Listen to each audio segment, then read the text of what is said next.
Hello, I'm Jonasz Rawiński. Welcome on board the Eastern Express. And as always, I hope you enjoy the journey ahead. So this time around, our spotlight is on Georgia, where recent parliamentary elections have stirred up a hornet's nest of controversy, protests and accusations of fraud. The Caucasus nation is at a crossroads, with democracy hanging in the balance. But let's be clear, the ruling Georgian Dream party has no intention of letting go. They are the ones with the power, the resources and a well-oiled machine ready to grind down the opposition. It's not just a matter of one election. It's about what kind of country Georgia will be in the years to come. Will they continue down the pro-Western path? Or will Georgian Dream turn out the lights on democratic aspirations? Let's take a look at our latest report to find out more. Sparks continue flying over the results of Georgia's parliamentary election, with the country's pro-Western president, Salome Zurabishvili, claiming that the vote was rigged. Classic methods, I would say, of fraud in elections. That is to say, buying votes, pressure in particular on holders of public jobs, pressure on the families of prisoners, to whom releases can be promised. There was money distributed very visibly in minibuses at the exit of polling places. But while the elections themselves were possibly marred by instances of corruption that do not befit a future European Union member, an annual report issued by the European Commission showed that the incumbent Georgian Dream's policies have effectively rendered Tbilisi's chances of joining the EU null and void in the foreseeable future. Due to the course of action taken by the Georgian government, EU leaders stopped Georgia's accession process. It remains on hold as long as Georgia continues to move away from the EU. Brussels has made the opening of accession talks for Georgia contingent on implementation of reforms, but the Georgian Dream has succeeded in pushing through the wrong kind of reforms, including the foreign agent law, which the Commission report found to impact freedom of expression and the media. No harmonization of Tbilisi's foreign, security and defense policy with Brussels could be witnessed either, especially in terms of sanctions implemented against Russia, Belarus and Iran. Last but not least, another weak domain was gender and minority rights. The report emphasized that the legal definition of rape in Georgia did not conform with EU standards. And now we're zooming in on Tbilisi to examine the issue in greater detail. On the 28th of October, just 2 days after the polls closed, Georgians flooded the streets of Tbilisi, summoned by President Salome Zurabishvili, who called for accountability and transparency. She wanted answers, and so did the people. With signs, chants, and some very pointed questions, they demanded an investigation into alleged election fraud. But unlike the unrest we've seen in some other places, these protests remained calm. It was more of a Georgia on edge vibe than a full-on example of chaos. According to unofficial results, the ruling party, Georgian Dream, or as they seem to think, the party that's never wrong, won with 53.9% of the vote. But here is the catch. The opposition and even President Zurabishvili herself say these results smell fishy, and they are not alone. The European Union, the United States, and OSCE observers have all raised red flags. In simple terms, it's a polite way of saying, we're not buying this result. So, Georgian Dream is declaring victory, and opposition leaders, along with a substantial part of the population, are left wondering if democracy is still intact. Meanwhile, the Central Election Commission says it's open to rechecking a few votes, but has also called Zurabishvili in for questioning. Yes, the president herself, as if asking for fair elections was a crime. It's like calling the fire department to testify about why they used water to put out a fire. In short, it seems absurd, and it is. And this is where it gets interesting, or, let's be honest, troubling. You see, right now Georgian Dream has the upper hand, and they are playing a waiting game. They are happy to let the protests fizzle out, hoping people will get tired, go home, and let them get back to business as usual. President Zurabishvili, the reluctant hero of this drama, seems to be the only one able to unite the opposition. But her power to do so remains limited. She has become the face of the pro-democratic, pro-Western movement in Georgia, but she's up against a party with every intention of holding on to power. And as for the protests, well, they lack the regularity, the structure, and frankly, the fire we saw in past demonstrations against things like the Foreign Agents Bill earlier this year. Georgia has long positioned itself as a beacon of democracy in the Caucasus, with a pro-Western trajectory. However, this election turmoil has set off alarm bells in the European Union and the United States, who are now publicly worried about Georgia's democratic backsliding. So, where does this leave Georgia? Right now, unfortunately, in a deadlock. And now, here to shed more light on the issue is Alexandru Crivou-Asatyani, Deputy Director for Foreign Affairs at the United National Movement. Hello and welcome to Eastern Express. Hi, thank you for having me. So in analyzing the aftermath of the Georgian vote, we need to take a look at the statistics because, well, the Georgian Dream Party says these are allegations. There was no vote rigging involved. However, there are two US pollsters who actually helped the Georgian opposition, get the initial polls for the elections.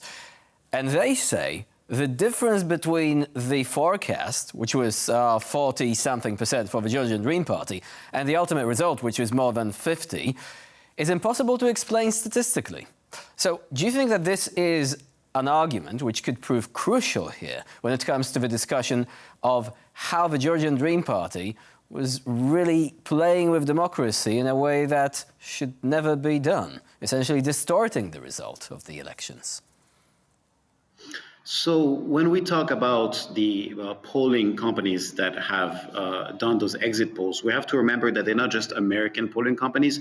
Those are polling companies that have done Georgian statistical data related to the elections for more than a decade.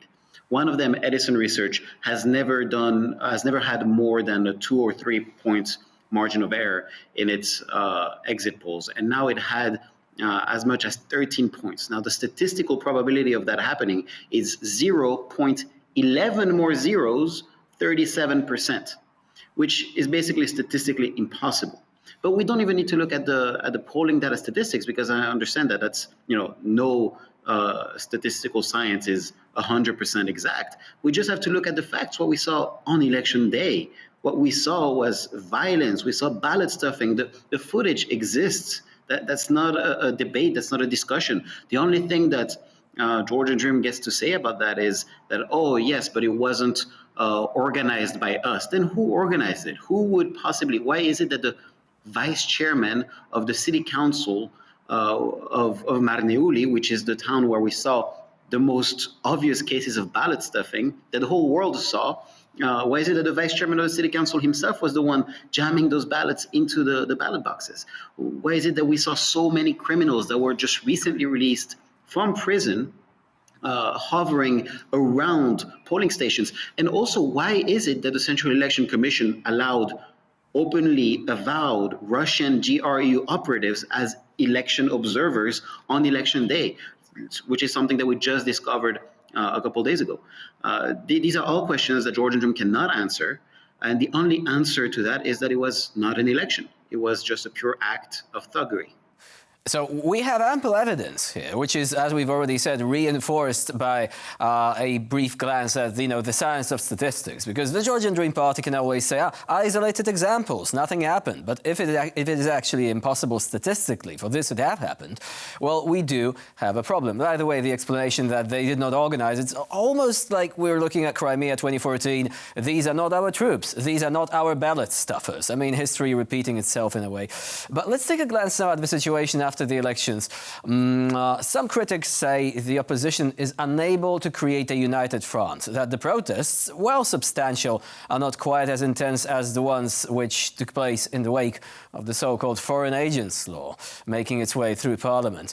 What would you say to those accusations? Do you think the opposition is still able to come up with a strategy which could allow this result to be challenged? So first of all, let's begin with the opposition. The opposition right now is more united than it's ever been since the last 12 years of Georgian Dream power. The opposition now has formed a coalition, let's say a post-electoral coalition to defend democracy in Georgia. And we're all working together. I'm working with my colleagues from all across the opposition spectrum. And really, we have managed to create the United Front. And it's not just us. It's us along with civil society and along with the president of Georgia, which is a really big United Front that's never been seen before under the Georgian Dream rule. But putting that aside, we understand that the whole world saw massive protests in the spring against the foreign agents law. We saw hundreds of thousands of people in the streets every day. However, we didn't really get a result out of those massive protests. And what that indicates is that protests might be good for certain footages, etc. But if it's not done well, and if it's not done in an organized way with a real plan in place, then it just comes up, as they say in Georgian, Bolis Gamoshweba, which means letting the smoke out, which isn't really what we want. We don't want just to show anger. We want to defeat Georgian Dream. We want to restore democracy in Georgia. So this cannot happen with just angry protests that happen on day one. This needs a very well thought of strategy. Bidzina Ivanishvili, the Russian oligarch who controls the government of Georgia, is known for trying to think of everything in Georgian politics as a chessboard. And because of that, we know that in any chess game, there's always a chance for you to win. And we want to be able to make the next move in a way that Bidzina Ivanishvili will be defeated. And that's not with just angry protests. But regardless of that, tonight we're having a big protest. In just a few hours, we're expecting 100,000 people, which is huge for Georgia, because Georgia is a small country, 100,000 people in the streets of Tbilisi to protest against the fraud. So there are also fears that, to use the chessboard metaphor that you've just referred to, that the Georgian Dream side may actually be playing chess in a way that has like ordinary pawns jumping across the board, this way and that. In short, would you say that the current environment is becoming less conducive towards organizing protests, creating a sort of united front? In short, is the government already perhaps beginning to implement its electoral promise, which was, shockingly, we're going to ban the opposition parties if we win? This is not something that happens very often. I mean, you have someone winning the elections saying things will be different, but they will still be democratic, and then going like, full autocrat after a while. But they just said it at the outset. We're going to ban all the opposition parties. Can you see any of this already taking place?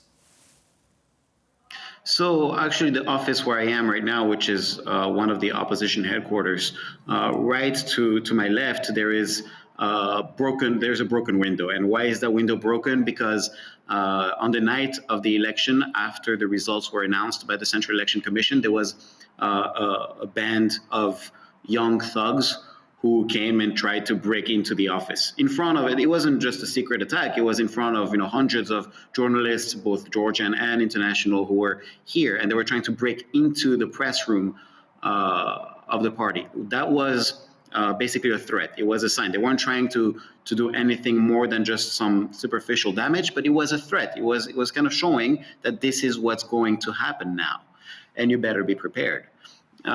We understand this will happen. We're not scared because we're used to that. Let's not forget that my party, the United National Movement, which is the largest of the pro-European political parties in Georgia, our chairman, our leader, Mikhail Saakashvili, the former president of Georgia, is in prison. So we completely understand that that's a risk for any of us. I myself have been, I've had my financial history asked about by the Anti-Corruption Bureau, which is one more of the government law enforcement's tools against its opponents. And we all know what the risks are, but we're not going to give up. And that's where Bidzina Ivanishvili will be wrong at the end of the day. We know that if we give up now, democracy in Georgia is over for a very long time. Because we know that you can't just lose now and then in 4 years let's try again another election. We know that Bidzina Ivanishvili will start arresting opponents, will start persecuting our families, and will cancel elections. Even if they're not legally canceled, our parties will not be able to participate, and some fake opposition, just like we have in Russia and Belarus, will take the place of the legitimate opposition. What's happening here in Georgia is a coup. The Constitution of Georgia is clear that the Parliament of Georgia cannot convene unless the President of Georgia calls the first session and 2/3 of the Parliament of Georgia have recognized the powers of the new Parliament. So far, the President of Georgia has said she will not convene the first session of Parliament, and 2/3 of the so-called elected MPs will not recognize the powers of the new parliament, which means if Georgian Dream decides to convene itself into a parliament regardless at the end of November, it will be a constitutional coup. And in that case, we'll be ready to do whatever it takes to defend our democracy. So which, begs the question, what's going to happen next? I mean, the Georgian Dream Party isn't just acting on its own. It is well known that it has pro-Russian sympathies, despite all the narratives, but it still remains a pro-European force. It's not really a pro-European force if it implements legislation which is completely inconsistent with what the European Union stands for. But the problem could be that Russia, if something happens which they did not predict or they did not plan for, may say, we are very worried about what's going on in Georgia. We may actually want to send friendly neighborhood peacekeeping forces. I mean, these are the narratives that Moscow produces before an act of aggression. Are you concerned that Moscow may try to intervene physically if the situation gets out of control from their point of view? I think the world has learned a big lesson in Ukraine, which is that it cannot ever overestimate the threat of Russia. I think the world will be prepared this time around, and it should have been prepared a long time ago already. It should have been able to prevent Russia's invasion of Ukraine, but I think now it's learned its lesson, and we're seeing those messages coming from Washington and coming from Brussels. Even though rhetoric and bureaucracy take their toll on the general environment, we're seeing Moldova's national security being boosted by European civil defense mechanisms. We're seeing a lot of military assistance from the US towards the Balkans, strengthening of the Eastern European front. And the reason for all that is because I think the West has realized that Russia is a threat. And if we manage to preserve our democracy in Georgia, I am confident that the West will not abandon Georgia. And that includes what Moldova has already gotten from the European Union. That includes increasing US positions on the Black Sea. Basically everything that the US used to do once upon a time, we are hoping that it will get back to that.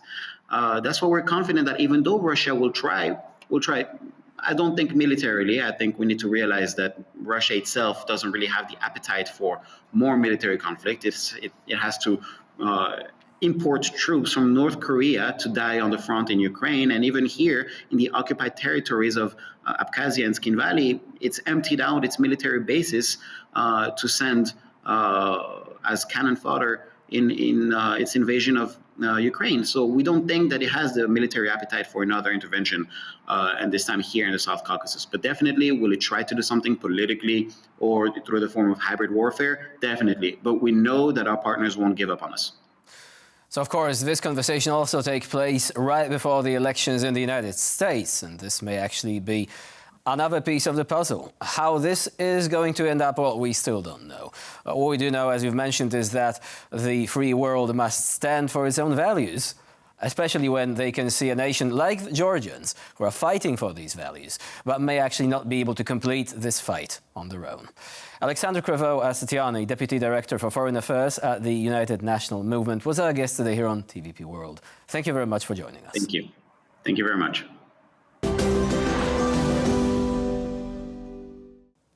And now we move on to Eastern Newsflash, a selection of all the other stories from the East that you absolutely don't want to miss. And we begin with Moldova, where the dust from the presidential runoff has settled. Who is going to be the country's president? Well, find out in this report. Moldovans went to the ballot boxes to choose their president and the direction in which they would like their country to head. With more than 99% of ballots counted, the results are almost certainly set in stone. Garnering over 55% support, pro-Western incumbent Maya Sandu defeated her Russia-leaning opponent Alexander Stoyanoglu, who enjoyed the support of a little more than 44% voters. This put Sandu ahead by around 165,000 votes. The turnout of the elections surpassed 54%. A Belarusian blogger was released from a house arrest in Serbia on Thursday, thanks to the intervention of the Belarusian opposition government in exile. Here is more on his liberation.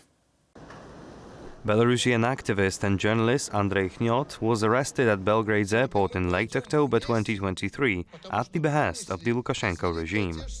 It is a classic example how autocratic regimes use existing legal frameworks, so-called lawfare, to wage war against democratic activists, to pursue transnational repression.